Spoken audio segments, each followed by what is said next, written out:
Ancient walls and towers, for this is one of the world's most ancient cities, which now has motorways in its midst. Pathé Pictorial's magic carpet has never taken you to a place where a magic carpet was more appropriate. And whether it's a jet aircraft flying high over Istanbul, giving you a cloudy, lofty view of the mystery city of mosques, or a helicopter carpet at minaret height, you drink the magic in. The Santa Sofia Mosque, once a Christian church and now a museum, always makes you feel, even when your feet are on the ground, that you yourself are up in the air.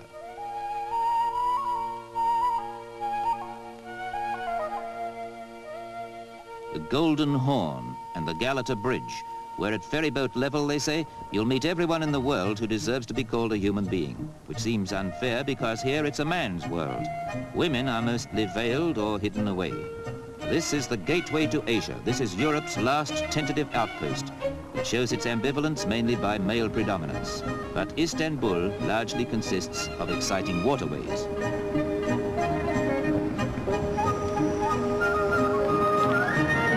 This Galata Bridge is Istanbul. People and mystery and manual labor. Here on the porters' backs, you can analyze life halfway between East and West.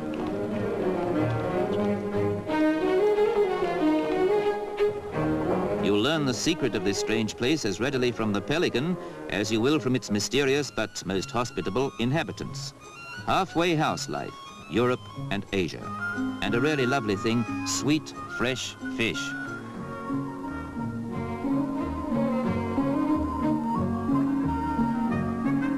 Fish from the Bosphorus, and the custom here is to grill it on charcoal. It's a custom that should spread because it's delicious. A curbside barbecue conceived in the east and happily moving west. Go on, just dig your teeth into that bit of succulence.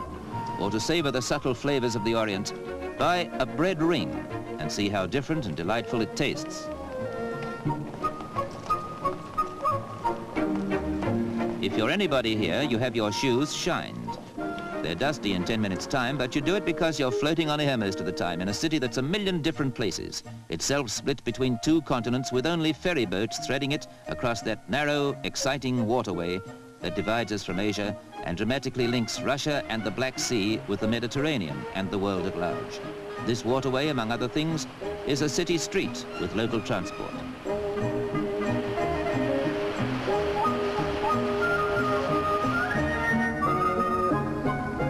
What a mix-up of an ancient and a modern city it is. What a smoky beacon at the crossroads of east and west and north and south. What a fascinating series of contradictions and enigmas. Mosques like this crumbled here in earthquakes, and wooden houses were built by Sultan's command to resist such destruction.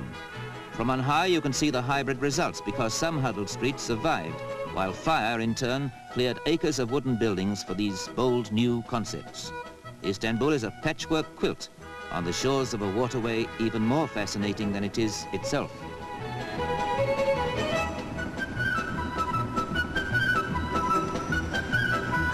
We are cruising now on the Bosphorus.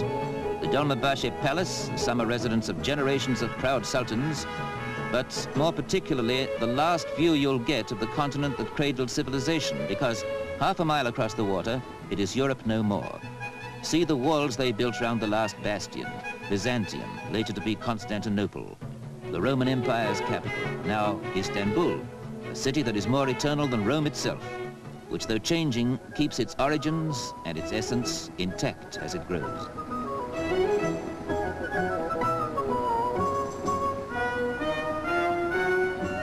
This is all part and parcel of Istanbul, perhaps the loveliest and certainly the laziest part. For Istanbul has now stretched out to occupy the whole 17-mile length of this fisherman's paradise. And look, those fish are still alive.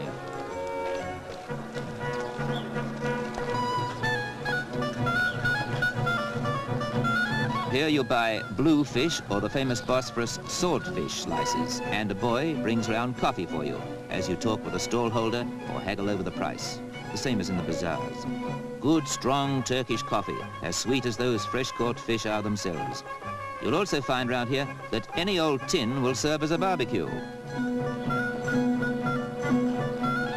This scene could be on the Cornish coast or somewhere remote, and it's hard to believe it's part of a sprawling city that the Crusaders knew, a strategic point on the map of the world, besieged in turn by Goths and Huns, Slavs and Arabs, and finally captured 500 years ago when this castle was built by the Turkish Sultan Mohammed the Conqueror.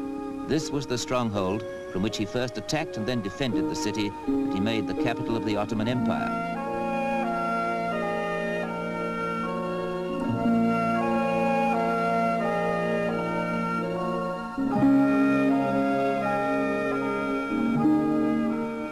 You keep thinking this narrow sea is a river, forgetting it's the frontier between continents, and that the far bank is a land mass stretching to India, Burma, China, and the Pacific Ocean.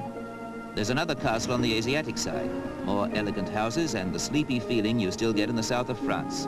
Glide into this haven of peace in the very outskirts of a crowded city.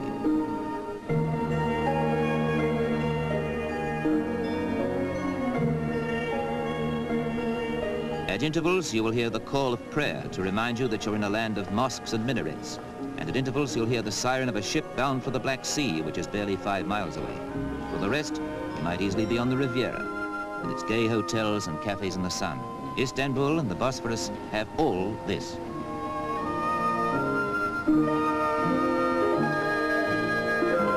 Istanbul and the Bosphorus have mystery too, inscrutable, age-old mystery, somehow symbolized by the Hubble bubble pipe.